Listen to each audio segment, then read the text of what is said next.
Hello everyone, my self Vikas Dhillon YouTube channel पर आप लोगों का स्वागत है। जैसे कि मैंने आपको बताया था कि सीबीएसई ने जो सिलेबस उसको रिवाइज कर दिया है।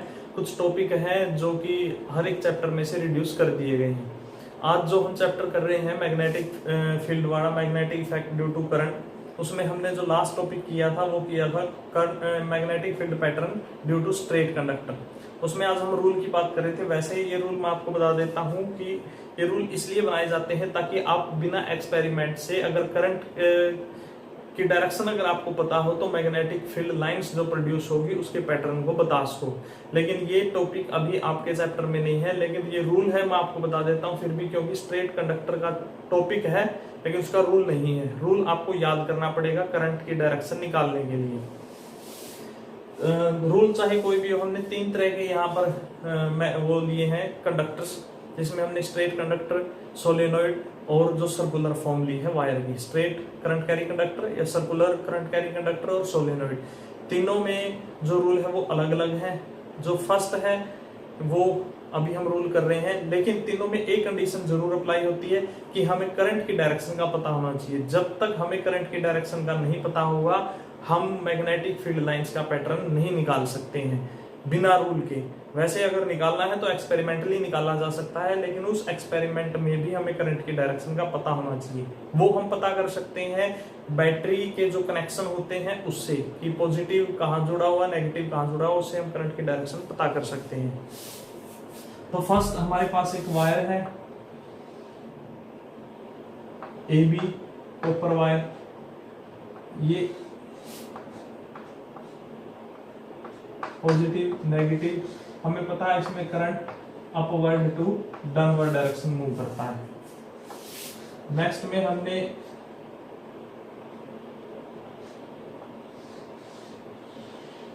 वायर वही है ए बी, नेगेटिव पॉजिटिव।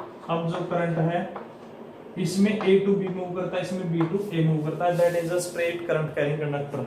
और इसमें हमने एक्सपेरिमेंटली ये प्रूव किया था कि इसमें जो सर्कल बनते हैं वो कॉन्सेंट्रिक सर्कल्स बनते हैं मैग्नेटिक फील्ड लाइंस के, और वो क्लॉकवाइज एंटी क्लॉकवाइज डायरेक्शन में बनते हैं। एक छोटा सा रूल है, बस समझ लीजिए, इसको बोलते हैं Maxwell right hand thumb rule. Right hand thumb rule. ऐसे दो रूल है इसमें, मैं आपको सिंपल एक ही बता रहा हूँ, सिर्फ डायरेक्शन पता करने के लिए। आपको मेमोराइज नहीं करना है इसको, सिर्फ डायरेक्शन अगर आपसे पूछता है, रूल के बारे में पेपर में नहीं आएगा, डायरेक्शन के बारे में आ सकता है, फिर आप ये रूल लगा के डायरेक्शन निकाल सकते हो।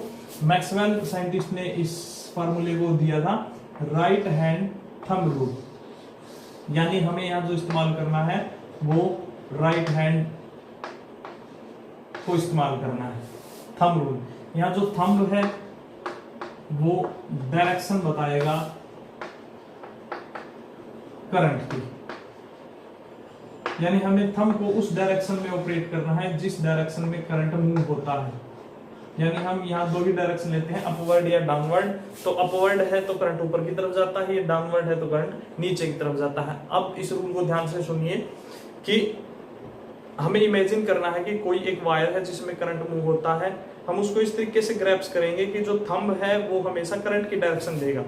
मान लीजिए ये वायर है, इसमें करंट डाउनवर्ड टू अपवर्ड जाता है, तो हम थंब को ऊपर की तरफ रखते हैं। अब जिस डायरेक्शन में राइट हैंड की फिंगर्स एनसर्कल होती है, ग्रैप्स होती है, मुड़ती है या बंद होती है जिस डायरेक्शन में, अब हमें पता है ये इस डायरेक्शन में बंद होती है, इस डायरेक्शन में, दैट डायरेक्शन इज अ, ये ऊपर की तरफ करंट जाता है, ये यहाँ मूव होता है, तो ये कौन सी डायरेक्शन होगी, that is known as a anticlockwise. यानी जब करंट अपवर्ड मूव होता है, अपवर्ड, तो कॉन्सेंट्रिक सर्कल कौन सी डायरेक्शन में होगी, एंटी क्लॉकवाइज डायरेक्शन। हमने यहाँ ये अप्लाई किया, that is a anti clockwise direction. Clear. और जब करंट डाउनवर्ड मूव होता है तो हम अंगूठे को डाउनवर्ड डायरेक्शन में कर लेते हैं। अब उंगलियां जिस डायरेक्शन में ग्रैप्स होती है, तो ये कौन सी डायरेक्शन में ग्रैप्स होती है, ये क्लॉकवाइज डायरेक्शन में होती है, तो यहाँ किस में हो जाएगा, क्लॉकवाइज डायरेक्शन में।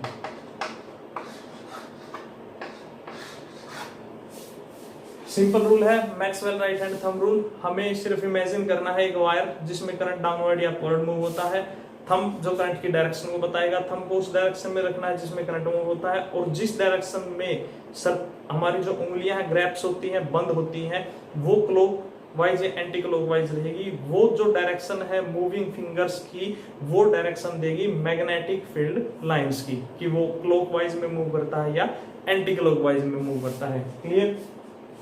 अब इसको सिंपली आप एक ऐसे भी याद कर सकते हो कि एक स्क्रू ड्राइवर से जब आप स्क्रू को बंद करते हो तो वो किस डायरेक्शन में मूव होता है। फॉर एग्जांपल मान लीजिए कि हमारे पास एक स्क्रू है, हम इसको बंद करना चाहते हैं, तो हम क्या करते हैं, स्क्रू ड्राइवर लगाकर इसको मूव करते हैं। मूव, अब ये कौन सी डायरेक्शन में मूव होता है, बंद करने के लिए कौन सी डायरेक्शन में मूव किया हमने, इसको क्लॉकवाइज में मूव किया है, that is a clockwise. Clockwise में मूव करेंगे वो कहां जाएगा, आगे की तरफ, मतलब अपवर्ड। ठीक है, अपवर्ड है तो क्लॉकवाइज। अब जब इसको खोलते हैं तो इसको एंटी क्लॉकवाइज डायरेक्शन में मूव करते हैं, वो क्या आता है, डाउनवर्ड। तो इस तरीके से भी आप इसको याद कर सकते हैं। उसके बाद जो मैग्नेटिक फील्ड लाइंस जो बनती है या मैग्नेटिक फोर्स की जो स्ट्रेंथ है वो किस फैक्टर पर डिपेंड करती है, स्ट्रेंथ मैग्नेटिक फील्ड की कौन से फैक्टर पर डिपेंड करेगी, स्ट्रेट करंट कैरिंग कंडक्टर में, स्ट्रेट करंट कैरिंग कंडक्टर। तो फर्स्ट वन करंट पे ही डिपेंड करती है।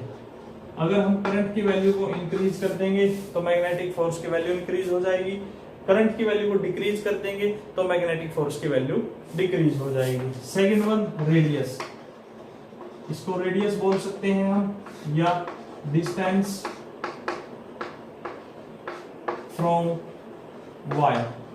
यदि वायर के पास है कोई मैग्नेटिक ऑब्जेक्ट तो वो ज्यादा ग्रेटर फोर्स महसूस करेगा, और यदि वो इससे जितना दूर जाएगा यानी ये रेडियस या डिस्टेंस जितनी बढ़ती रहेगी उतना जो वीक मैग्नेटिक फोर्स है वो महसूस करेगा। That are two factors on which the strength of magnetic field depends in a straight current carrying conductor. Straight current carrying conductor में मैग्नेटिक फोर्स को कौन कौन से फैक्टर अफेक्टेड करते हैं, तो यहाँ दो ही फैक्टर लिखने हैं। First one is the current, अगर वायर में करंट की वैल्यू बढ़ती है तो मैग्नेटिक फील्ड बढ़ जाएगा या मैग्नेटिक फोर्स बढ़ जाएगा, करंट की वैल्यू कम होती है कम हो जाएगा।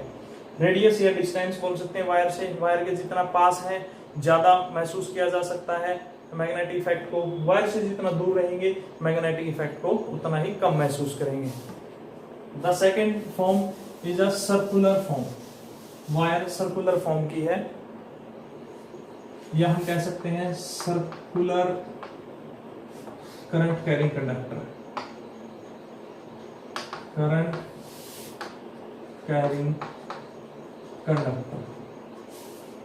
सिंपल, हमने एक वायर सर्कल में मूव की, उसको बैटरी के साथ कनेक्ट किया, ये कार्डबोर्ड में से हमने उसको पास कर दिया, ये कार्डबोर्ड में से वायर को हमने निकाल दी, कार्डबोर्ड लगाया उसमें वायर सर्कल में मूव होके चली गई। सिंपल कार्डबोर्ड लेना है, जैसे कि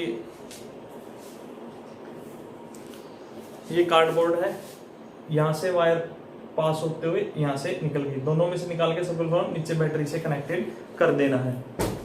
अब जब करंट पास होता है नेगेटिव पॉजिटिव नेगेटिव, ये इस डायरेक्शन में मूव हुआ, यहाँ यहाँ यहाँ यहाँ ऐसे ऐसे ऐसे, पॉजिटिव टू नेगेटिव। अब देखिए यहाँ एक बात ध्यान देने की है, जिस वायर में जो करंट है वो अपवर्ड डायरेक्शन में मूव होता है, इस वायर में जो करंट है वो डाउनवर्ड डायरेक्शन में मूव होता है। वायर एक ही है लेकिन करंट की डायरेक्शन हमें यहाँ दो मिली, एक अपवर्ड में मिली एक डाउनवर्ड में मिली। क्लियर? अगर हम यहाँ राइट हैंड थंब रूल लगाएं तो ये ऊपर की तरफ, तो यहाँ जो सर्कल बनते हैं उनमें करंट ऐसे, मैग्नेटिक फील्ड लाइन ऐसे मूव होती है, इसमें लगाएं तो मैग्नेटिक फील्ड लाइन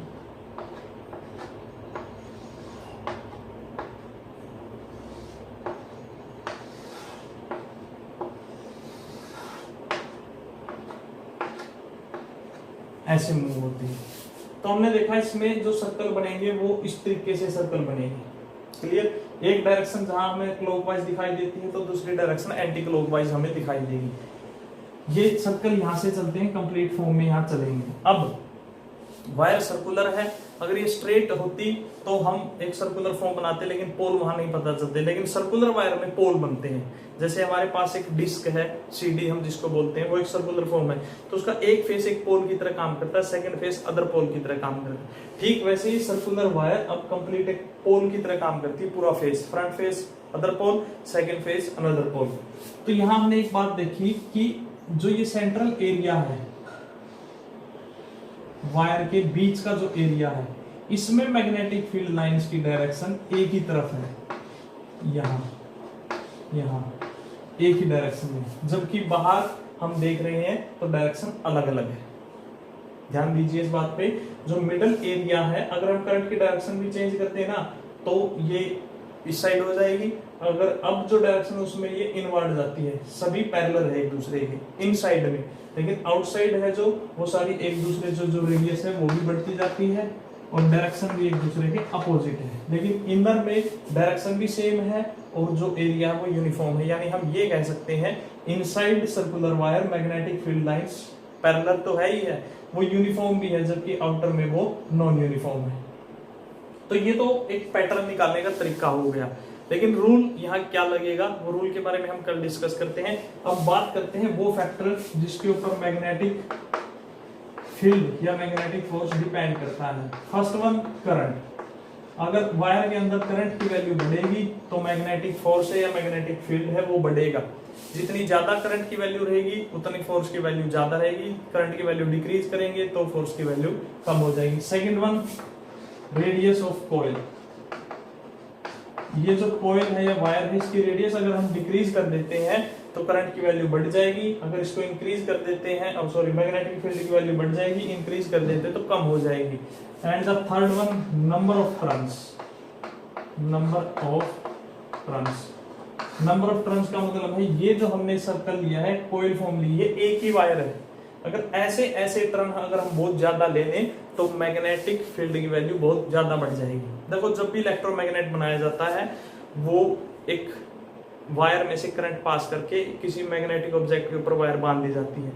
अब हमें ये पता है हमारे घर में जो वायर है उसमें करंट पास होता है, लेकिन उसमें मैग्नेटिक जो फोर्स प्रोड्यूस हुआ बहुत कम हुआ, यानी किसी भी मैग्नेटिक ऑब्जेक्ट को अपनी तरफ अट्रैक्ट करने के लिए बहुत कम है। लेकिन अगर हम उसमें करंट की वैल्यू वही रखें और चाहें कि मैग्नेटिक फोर्स की वैल्यू बढ़ जाए तो हमारे पास एक ही तरीका है, नंबर ऑफ टर्न्स।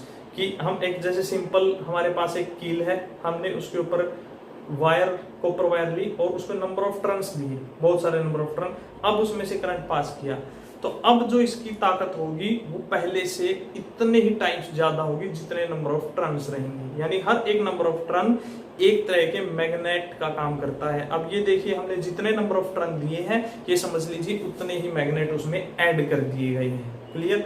तो इसके अंदर जो कॉइल फॉर्म है, इसके अंदर जो रूल है वो अलग लगता है। फर्स्ट में रूल हमने मैक्सवेल किया था, सेकंड में रूल हम कल बताते हैं।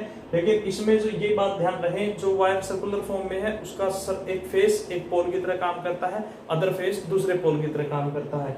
फैक्टर जो अफेक्ट करते हैं मैग्नेटिक फील्ड को या मैग्नेटिक फोर्स को, तो करंट है, रेडियस और नंबर ऑफ टर्न्स है। तो ये आपको ध्यान रखना है।